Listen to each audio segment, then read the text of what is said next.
Hello everyone, welcome back to the channel. तो आज हम डिस्कस करने वाले हैं अल्डिहाइड कीटोन्स और कार्बोक्सिलिक एसिड की नेमिंग रिएक्शन। इस वीडियो में मैं आपको जो इस चैप्टर की 10 इंपॉर्टेंट नेमिंग रिएक्शन है वो करवा रहा हूँ।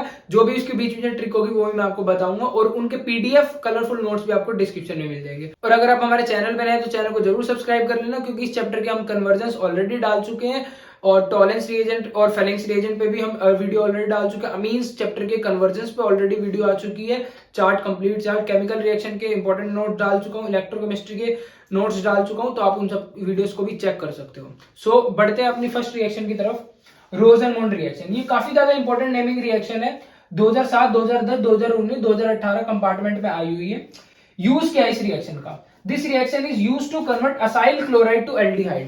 ये रिएक्शन असाइल क्लोराइड को एल्डिहाइड में कन्वर्ट करने के लिए यूज होती है। अब असाइल क्लोराइड क्या होता है? जब आपके कार्बन पे डबल बॉन्ड लगाओ और एक साइड क्लोरीन लगाओ और एक साइड आर लगाओ, आर आपका एल्काइल ग्रुप भी हो सकता है और बेंजाइल ग्रुप भी हो सकता है, उसको हम बोलते हैं असाइल क्लोराइड। और अल्डिहाइड आपको पता ही है, आर से सीएचओ लगाओ तो उसको अल्डिहाइड बोलते हैं। आर आपका एल्काइल भी हो सकता है, बेंजाइल भी हो सकता है, तो उसको हम अल्डिहाइड बोलते हैं। तो असाइल क्लोराइड से अगर एल्डिहाइड में कन्वर्ट करना हो तो ये रिएक्शन यूज हम कर सकते हैं। अब देखते हैं रिएक्शंस को कैसे कन्वर्ट कर सकते हैं। ये आपका असाइल क्लोराइड, इससे हम एल्डिहाइड बनाएंगे किसकी हेल्प से? इस रिएजेंट की हेल्प से। कौन सा? H2PdBSO4। कौन सी रिएक्शन है? रोज़ेनमुंड। रोज़ेनमुंड से क्या आ रहा है? रोज। रोज का क्या होता है? पौधा। तो पौधे से हम पीडी याद कर सकते हैं, तो हमें याद आ जाएगा PdBSO4 यूज हो रहा है। तो H2PdBSO4 की प्रेजेंस में आपका यहां से Cl निकाल दो और इसकी जगह H लगा दो, आपका रिएजेंट बन जाएगा। यहां पे भी आपको Cl निकाल दो, H लगा दो, आपका रिएजेंट बन जाएगा। यहां भी आप Cl निकाल दो, H लगा दो, आपका रिएजेंट बन जाएगा। यहां पे आपका बना बेंजल्डिहाइड, यहां बना आपका एसिटल्डिहाइड और यहां पे आपका बना RCOH। तो ये थी आपकी रोज़ेनमुंड रिएक्शन। होप आपको अच्छे से समझ आई होगी। रिएजेंट आपको याद करना है H2PdBSO4, पीडी आपको रोज से याद हो जाएगा। चलिए इसका स्क्रीनशॉट ले लीजिए, फिर हम आगे बढ़ते हैं। तो चलिए अब डिस्कस करते हैं second reaction, that is Etard reaction. काफी इंपॉर्टेंट है, 2 से 3 बार फॉरेन एग्जाम में आई हुई है और सीबीएसई में 2017 में आई थी, और इसके अलावा कन्वर्जेंस में भी काफी बार आई हुई है। तो इसका यूज क्या है? ये रिएक्शन यूज होती है टोल्यूइन से बेंजल्डिहाइड में कन्वर्ट करने के लिए। टोल्यूइन क्या होता है? अगर बेंजीन पे CH3 ग्रुप लगाओ तो उसको हम टोल्यूइन बोलते हैं, और बेंजल्डिहाइड आपको पता ही है, बेंजीन से अगर CHO ग्रुप लगाओ तो उसको हम बेंजल्डिहाइड बोलते हैं। रिएक्शन देख लेते हैं। रिएक्शन में आपका फर्स्ट स्टेप में CrO2 Cl2 यूज हो रहा है, किसकी प्रेजेंस में? CH2 as a solvent use होगा यहाँ पे। और सेकंड स्टेप में एसिडिफाइड हाइड्रोलिसिस आपको करवाना है, तो आपको क्या मिल जाएगा? टोल्यूइन से बेंजल्डिहाइड मिल जाएगा। याद रखना, CrO2 Cl2 सॉल्वेंट कौन सा होगा? CH2 होगा। सेकंड स्टेप में एसिडिफाइड हाइड्रोलिसिस करवाना है। इस रिएक्शन को हम इटार्ड रिएक्शन बोलते हैं। इसके अंदर एक इंटरमीडिएट कॉम्प्लेक्स भी बनता है जो ज्यादा इंपॉर्टेंट नहीं है, पर आप याद करना चाहो तो कर सकते हो। अगर बेंजीन के ऊपर CHO CrOH Cl2 लगाओ 2 बार तो उसको हम बोलते हैं क्रोमियम कॉम्प्लेक्स, जो इसमें बनता है। सो ये थी इटार्ड रिएक्शन। होप आपको समझ में आई होगी। आप स्क्रीनशॉट ले सकते हो, वरना आपको डिस्क्रिप्शन में पीडीएफ तो मिल ही जाएगी। तो चलिए थर्ड रिएक्शन डिस्कस करते हैं, that is Gattermann coach reaction. ये रिएक्शन यूज होती है बेंजीन से बेंजल्डिहाइड में कन्वर्ट करने के लिए। ये थर्ड रिएक्शन है जिसमें हम बेंजल्डिहाइड बना रहे हैं। तो रिएक्शन देख लेते हैं। बेंजीन से बेंजल्डिहाइड में कन्वर्ट हो रहा है, ये तो आपको पता चल गया। रिएजेंट क्या यूज हो रहा है? रिएजेंट यूज हो रहा है CO प्लस HCl। ये देखो, गेटरमैन कोच क्या आ रहा है? खो मतलब CO, तो यहाँ पे भी आ जाएगा आपका रिएजेंट। आप इससे याद रख सकते हो कि CO प्लस HCl यूज हो रहा है। मोस्टली HCl यूज होगा, तो उसके साथ आपको AlCl3 एनहाइड्रस यूज करना होता है। मोस्ट ऑफ द रिएक्शन में आपको देखने को मिलेगा, तो आप ये एक अंदाजा लगा सकते हो। CO प्लस HCl AlCl3 की प्रेजेंस में आपको बेंजल्डिहाइड मिल गया। इस रिएक्शन को गेटरमैन कोच रिएक्शन बोलते हैं। काफी आसान नेमिंग रिएक्शन है, इसको आप नोट कर सकते हैं। तो चलिए फोर्थ रिएक्शन को डिस्कस करते हैं, जो कि कीटोन की रिएक्शन है, दैट इज फ्रीडल-ग्राफ असाइलेशन। ये ऑल इंडिया 2012 कंपार्टमेंट, दिल्ली 2012 और 2015 में आई हुई है, और काफी बार कन्वर्जन में यूज होती है। ये रिएक्शन यूज होती है बेंजीन से एसिटोफिनोन और बेंजोफिनोन में कन्वर्ट करने के लिए। एसिटोफिनोन क्या होता है आपको याद करना पड़ेगा। बेंजीन के ऊपर अगर COCH3 लगाओ तो उसको हम एसिटोफिनोन कहते हैं, और अगर इस CH3 की जगह भी बेंजीन लग जाए, इस CH3 की जगह बेंजीन लग जाए तो उसे बेंजोफिनोन बोलते हैं। ठीक है, ये देखो दोनों में ये चीज सेम है यहां तक। उसके बाद यहाँ CH3 लगा, यहाँ पे बेंजीन लगा। CH3 लगा तो एसिटोफिनोन, बेंजीन लगा तो बेंजोफिनोन। तो चलिए रिएक्शन देख लेते हैं। तो रिएक्शन में क्या है? रिएजेंट यूज हो रहा है, जैसे कि आपको एसाइलेशन दिख रहा है। तो एसाइलेशन जैसे कि मैंने फर्स्ट रिएक्शन में बताया था, असाइल क्लोराइड आपने देखा था, तो असाइल क्लोराइड ये रहा। इस रिएक्शन में असाइल क्लोराइड यूज होता है और एनहाइड्रेट AlCl3 यूज होगा। ये याद रखना, एनहाइड्रेट AlCl3 की प्रेजेंस में होगी रिएक्शन। अगर आप यहाँ से Cl तोड़ दोगे और ये ग्रुप जाके यहाँ लग जाएगा, यही करना है आपको। यहाँ भी आप Cl तोड़ोगे, यहाँ पे आपका ये ग्रुप आगे लग जाएगा, एसिटोफिनोन मिल जाएगा। यहाँ पे भी Cl तोड़ोगे, ये ग्रुप आगे यहाँ लग जाएगा और बेंजोफिनोन मिल जाएगी। ये आप बना के देखोगे, होप आपको अच्छे से समझ में आएगी। कुछ नहीं करना, Cl तोड़ो यहाँ लगा दो, Cl तोड़ो यहाँ लगा दो, Cl तोड़ो यहाँ लगा दो, जो भी कंपाउंड बनेगा, कंपाउंड जो बनेंगे मैंने आपको नाम उसके याद करवा ही दिए। और ये रिएक्शन आपको याद रखनी है, कन्वर्जेंस में यूज होती है, जो कि मैंने बताया भी था। तो चलिए नोट डाउन कर लीजिए, नेक्स्ट नेमिंग रिएक्शन देखते हैं। तो फिफ्थ रिएक्शन है क्लीमेंसन रिडक्शन।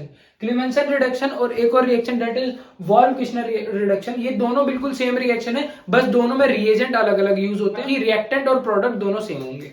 तो देख लेते हैं। ये रिएक्शन यूज होती है अल्डिहाइड और कीटोन को कोरस्पॉन्डिंग हाइड्रोकार्बन में कन्वर्ट करने के लिए। कोरस्पॉन्डिंग हाइड्रोकार्बन का मतलब सुन लो ध्यान से। देखो, अगर कीटोन 3 कार्बन वाला है तो हाइड्रोकार्बन भी 3 कार्बन वाला होगा। कौन होगा? प्रोपेन। बात समझ में आती है। अगर बेंजीन के ऊपर 2 कार्बन लगे हैं तो इसके कोरस्पॉन्डिंग हाइड्रोकार्बन कौन होगा? दो कार्बन वाला कौन होता है? इथाइल होता है। समझ आती है बात? ठीक है, अब देखते हैं। तो अल्डिहाइड या कीटोन से आपको कोरस्पॉन्डिंग हाइड्रोकार्बन में कन्वर्ट करेगा, ये रिडक्शन कर देगा इसका। तो इस रिएक्शन में रिएजेंट यूज होता है अमेलगमेटेड जिंक और कॉन्सेंट्रेटेड HCl। कॉन्सेंट्रेटेड HCl और अमेलगमेटेड जिंक, इसके कोरस्पॉन्डिंग हाइड्रोकार्बन कौन सा होगा? प्रोपेन होगा। सबको पता है, सबको पता है प्रोपेन होगा। 3 कार्बन प्रोपेन ही होता है। ठीक है, ट्रिक बता देता हूं। जब भी आपको CO डबल बॉन्ड O दिखे जहां पे, उसकी जगह CH2 लगा दो, ये दोनों रिएक्शन हो जाएगी। जहां भी आपको CO डबल बॉन्ड O दिखे, इसको हटाओ, CH2 लगाओ, ये भी रिएक्शन हो जाएगी, ये भी हो जाएगी। वॉल्फ-किश्नर भी सेम है, बताने की जरूरत नहीं है, सिमिलर टू Cr है।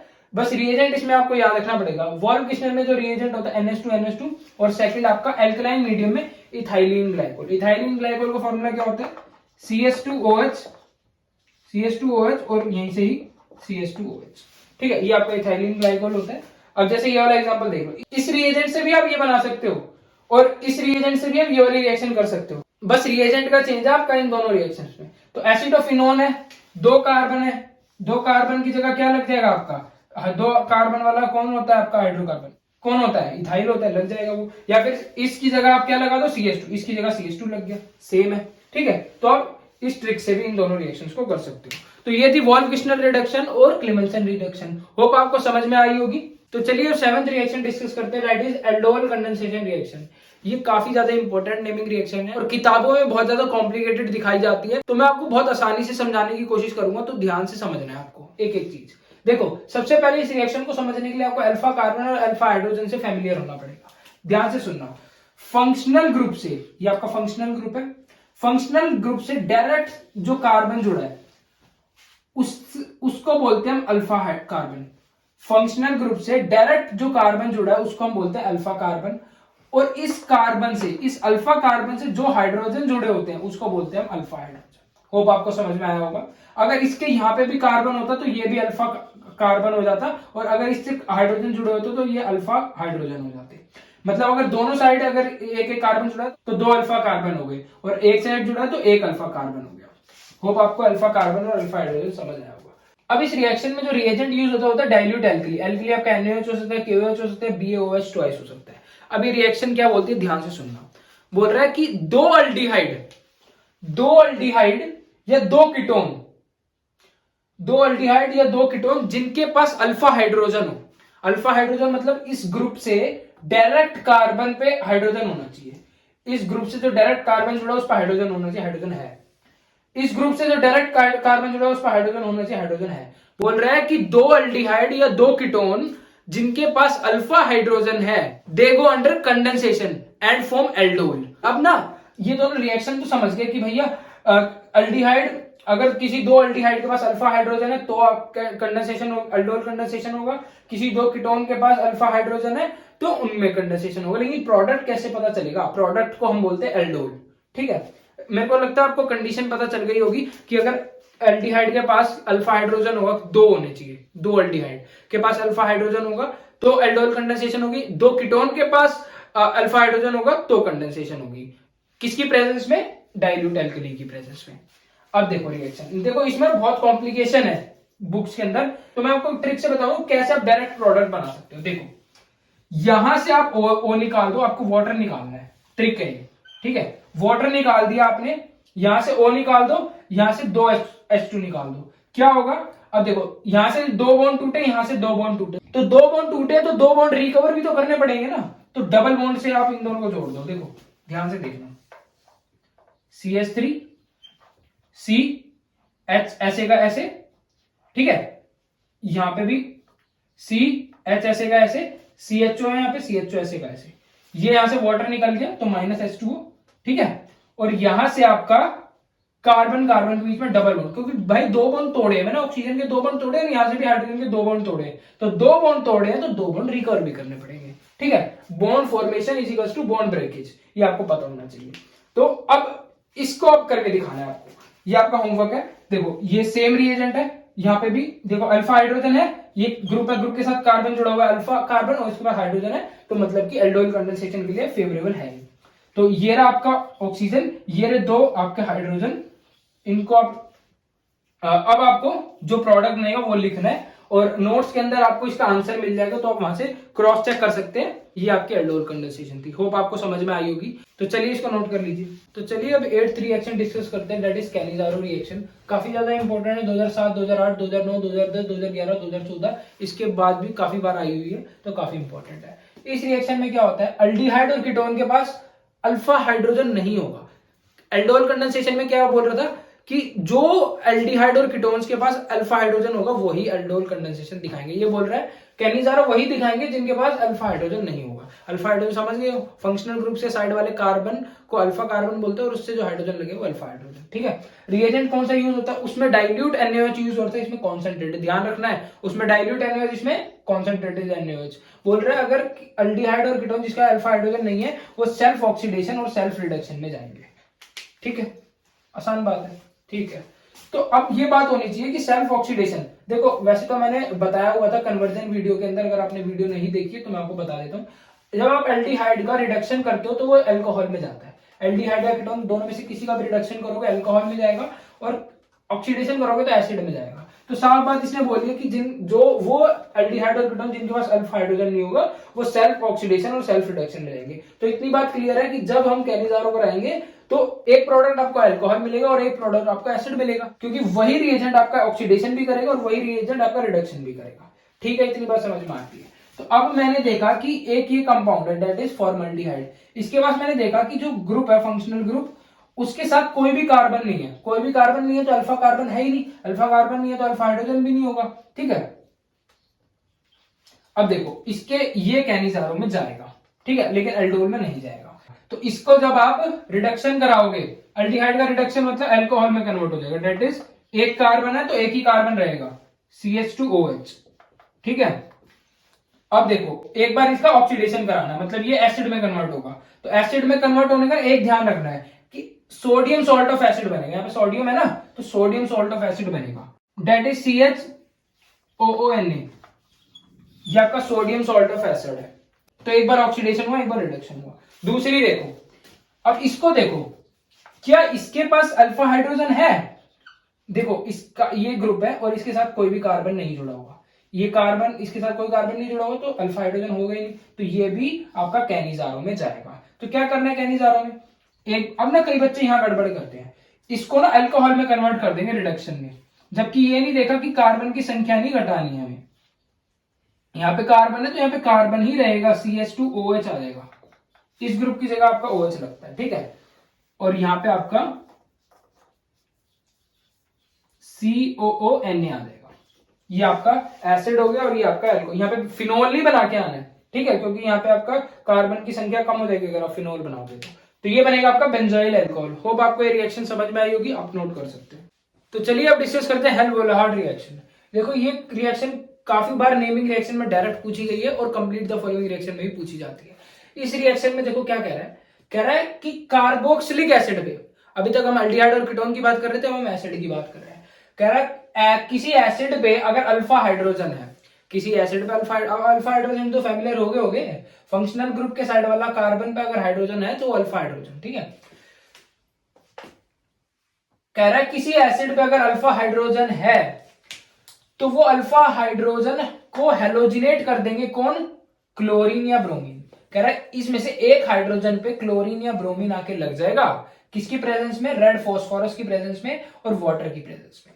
तो क्या बन जाएगा, देखो आर सी एच, देखो यहाँ पे 2 CH लगे हुए हैं, यहाँ पे आपका X2 है, X2 आपका क्लोरीन भी हो सकता है, ब्रोमीन भी हो सकता है, ठीक है। तो यहाँ पे X लगा देते हैं और ये आपका सेम, बस ये रिएक्शन है। अल्फा पोजीशन पे एक हेलोजन आके लग गया, किसकी प्रेजेंस में, किसकी प्रेजेंस में, X2 red phosphor. Second step में आपको वाटर डालना है, तो आपका क्या होगा, एक हाइड्रोजन हट जाएगा, अल्फा हाइड्रोजन, और अल्फा पोजीशन पे आपका हेलोजन लाके लग जाएगा। इस प्रोडक्ट को बोलते हैं अल्फा हेलो, मतलब अल्फा पोजीशन पे हेलो लग गया कार्बोक्सिलिक एसिड के। This reaction is called Hell Volhard reaction. काफी आसान है, अल्फा पोजीशन के हाइड्रोजन को हटाओ और क्लोरीन लगा दो, और रिएजेंट आपको याद करना पड़ेगा। तो ये थी आपकी हेल्वोल्हार्ड रिएक्शन। अब last most easiest reaction, that is D carboxylation. नाम में छुपा हुआ है। कार्बोक्सी का मतलब क्या होता है, कार्बन डाइऑक्साइड, और डी मतलब निकलना, कार्बन डाइऑक्साइड का निकलना, मतलब removal of carbon dioxide from carboxylic acid is called D carboxylation. देखो यहाँ पे बस हम कार्बोक्सिलिक एसिड की जगह कार्बोक्सिलिक एसिड का सॉल्ट भी ले सकते हैं, ठीक है। ये कार्बोक्सिलिक एसिड का सॉल्ट है। अब ये रिएक्शन होती किसके प्रेजेंस में, सोडा लाइम। सोडा लाइम क्या होता है, जब NaOH और कैल्शियम ऑक्साइड को आप एक साथ लिख दोगे तो इसको बोला जाता है सोडा लाइम, ठीक है। तो एसिड को या फिर एसिड के सॉल्ट को सोडा लाइम से रिएक्ट करवाओगे तो क्या होता है, ये पूरा ग्रुप आगे निकल जाएगा, ये ग्रुप पूरा निकल जाएगा, और यहां से आपको सिंपल क्या मिल जाएगा, यहां से आपको सिंपल क्या मिल जाएगा, हाइड्रोकार्बन मिल जाएगा। 2 कार्बन का कौन सा होता है, CH3 दैट इज इथीन। तो आपको ये ध्यान रखना है कि इस कार्बोक्सिलेशन रिएक्शन में एक कार्बन, कार्बोक्सिलेशन रिएक्शन में कार्बन की एक संख्या घटती है, यहाँ पे 3 है, यहाँ 1 हो, यहाँ पे 3 है, यहाँ पे 2 हो गई। अब ऐसे ये वाली देखो, एसिड है सोडा लाइम की प्रेजेंस में, अब मैंने बोला आपको ये वाला ग्रुप पूरा निकल जाएगा, ये ग्रुप पूरा निकलते ही आपको क्या मिल जाएगा, बेंजीन मिल जाएगा, ठीक है। CO2 का निकल रहा है ना, यहाँ पे देखो CO2 निकल रहा है, डी कार्बोक्सिलेशन, CO2 निकल रहा है, यहाँ भी CO2 निकल रहा है, तो ये आपकी डी कार्बोक्सिलेशन रिएक्शन है कि आप एसिड में से अगर CO2 निकाल दोगे तो आपको जो प्रोडक्ट मिलता है वो आपका क्या बनता है, हाइड्रोकार्बन बनता है। यहाँ पे आपका इथेन बन रहा था, यहाँ पे आपका बेंजीन बन रहा था। तो ये थी आपकी 10 most important naming reaction. Hope आपको समझ में आई होगी। अगर ये वीडियो आपको हेल्पफुल लगी होगी तो अपने दोस्तों के साथ जरूर शेयर करना, और अपने व्हाट्सएप ग्रुप में भी जरूर शेयर करें ताकि आप ये मैक्सिमम लोगों तक पहुंच सके। सो मिलते हैं नेक्स्ट वीडियो में, तब तक के लिए पढ़ाई करते रहें।